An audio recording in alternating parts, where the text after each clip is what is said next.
महान योद्धा तक्षक का नाम कभी किसी विद्वानों ने आपको बताया? सन 711 ईस्वी की बात है। अरब के पहले मुस्लिम आक्रमणकारी मोहम्मद बिन कासिम के आतंकवादियों ने मुल्तान विजय के बाद एक विशेष समुदाय हिंदू के ऊपर गांवों शहरों में भीषण रक्तपात मचाया था। हजारों स्त्रियों की छातियां नोच डाली गईं।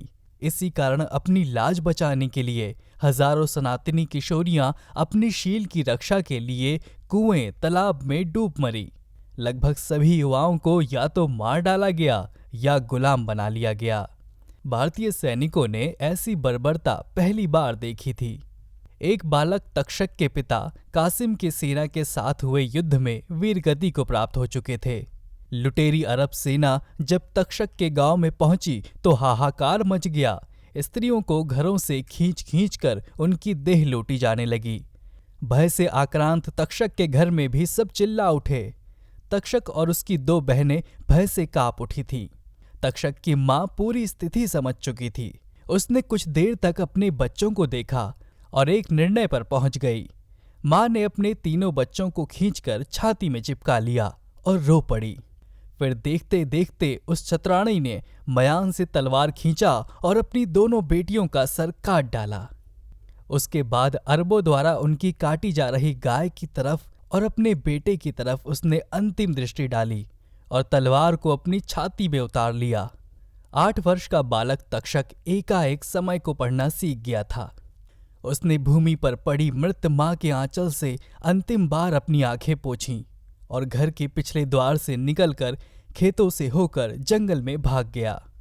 25 वर्ष बीत गए। अब वो बालक 32 वर्ष का पुरुष होकर कन्नौज के प्रतापी शासक नागभट्ट द्वितीय का मुख्य अंगरक्षक था। वर्षों से किसी ने उसके चेहरे पर भावना का कोई चिन्ह नहीं देखा था। वो न कभी खुश होता था न कभी दुखी। उसकी आंखें सदैव प्रतिशोध की वजह से अंगारे की तरह लाल रहती थीं। उसके पराक्रम के किस्से पूरी सेना में सुनाए जाते थे। अपनी तलवार के एक वार से हाथी को मार डालने वाला तक्षक सैनिकों के लिए आदर्श था। कन्नौज नरेश नागभट्ट अपने अतुल्य पराक्रम से अरबों के सफल प्रतिरोध के लिए ख्यात थे। सिंध पर शासन कर रहे अरब कई बार कन्नौज पर आक्रमण कर चुके थे, पर हर बार योद्धा राजपूत उन्हें खदेड़ देते। युद्ध के सनातन नियमों का पालन करते हुए नागभट्ट कभी उनका पीछा नहीं करते थे, जिसके कारण मुस्लिम शासक आदत से मजबूर बार बार मजबूत होकर पुनः आक्रमण करते थे। ऐसा 15 वर्षों से हो रहा था। इस बार फिर से सभा बैठी थी। अरब के खलीफा से सहयोग लेकर सिंध की विशाल सेना कन्नौज पर आक्रमण के लिए प्रस्थान कर चुकी है और संभवतः 2 से 3 दिन के अंदर ये सेना कन्नौज की सीमा पर होगी। इसी संबंध में रणनीति बनाने के लिए महाराज नागभट्ट ने ये सभा बैठाई थी। सारे सेना अध्यक्ष अपनी अपनी राय दे रहे थे। तभी अंगरक्षक तक्षक उठ खड़ा हुआ और बोला, महाराज, हमें इस बार दुश्मन को उसी की शैली में उत्तर देना होगा। महाराज ने ध्यान से देखा अपने इस अंगरक्षक की ओर और बोले, अपनी बात खुलकर कहो तक्षक, हम कुछ समझ नहीं पा रहे। महाराज, अरब सैनिक महाबर्बर हैं। उनके साथ सनातन नियमों के अनुरूप युद्ध करके हम अपनी प्रजा के साथ घात ही करेंगे। उनको उन्हीं की शैली में हराना होगा।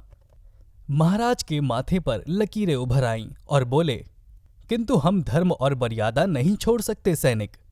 तक्षक ने कहा, मर्यादा का निर्वाह उसके साथ किया जाता है जो मर्यादा का अर्थ समझते हो।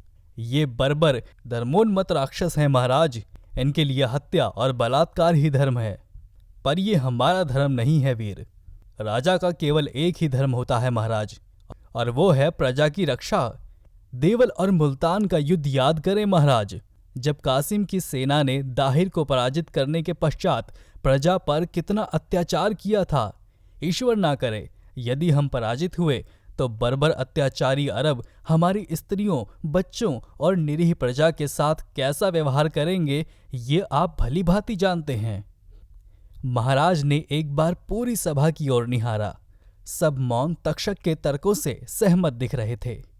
महाराज अपने मुख्य सेनापतियों, मंत्रियों और तक्षक के साथ गुप्त सभा कक्ष की ओर बढ़ गए। अगले दिवस की संध्या तक कन्नौज की पश्चिम सीमा पर दोनों सेनाओं का पड़ाव हो चुका था और आशा थी कि अगला प्रभात एक भीषण युद्ध का साक्षी होगा। आधी रात बीत चुकी थी। अरब सेना अपने शिविर में निश्चित सो रही थी। अचानक तक्षक के संचालन में कन्नौज की 1/4 सेना अरब शिविर पर टूट पड़ी। अरबों को किसी हिंदू शासक से रात्रि युद्ध की आशा न थी। वे उठते, सावधान होते और हथियार संभालते, इसके पूर्व ही आधे अरब गाजर मूली की तरह काट डाले गए। इस भयावह निशा में तक्षक का शौर्य अपनी पराकाष्ठा पर था। वो घोड़ा दौड़ाते जिधर निकल पड़ता, उधर की भूमि शवों से पट जाती थी। आज माँ और बहनों की आत्मा को ठंडक देने का समय था। उषा की प्रथम किरण से पूर्व अरबों की 2/3 सेना मारी जा चुकी थी। सुबह होते ही बची सेना पीछे भागी, किंतु आश्चर्य, महाराज नागभट्ट अपनी शेष सेना के साथ उधर तैयार खड़े थे। दोपहर होते होते समूची अरब सेना काट डाली गई। अपनी बर्बरता के बल पर विश्व विजय का स्वप्न देखने वाले आतंकियों को पहली बार किसी ने ऐसा उत्तर दिया था। विजय के बाद महाराज ने अपने सभी सेना नायकों की ओर देखा। उनमें तक्षक का कहीं पता नहीं था। सैनिकों ने युद्धभूमि में तक्षक की खोज प्रारंभ की तो देखा लगभग 1000 अरब सैनिकों के शव के बीच तक्षक की मृतदेह दमक रही थी। उसे शीघ्र उठाकर महाराज के पास लाया गया। कुछ क्षण तक इस अद्भुत योद्धा की ओर चुपचाप देखने के बाद महाराज नागभट्ट आगे बढ़े और तक्षक के चरणों में अपनी तलवार रखकर उसकी मृतदेह को प्रणाम किया। युद्ध के पश्चात युद्धभूमि में पसरी नीरवता में भारत का वो महान सम्राट गरज उठा। आप आर्यव्रत की वीरता के शिखर थे तक्षक। भारत ने अब तक मातृभूमि की रक्षा में प्राण न्यौछावर करना सीखा था।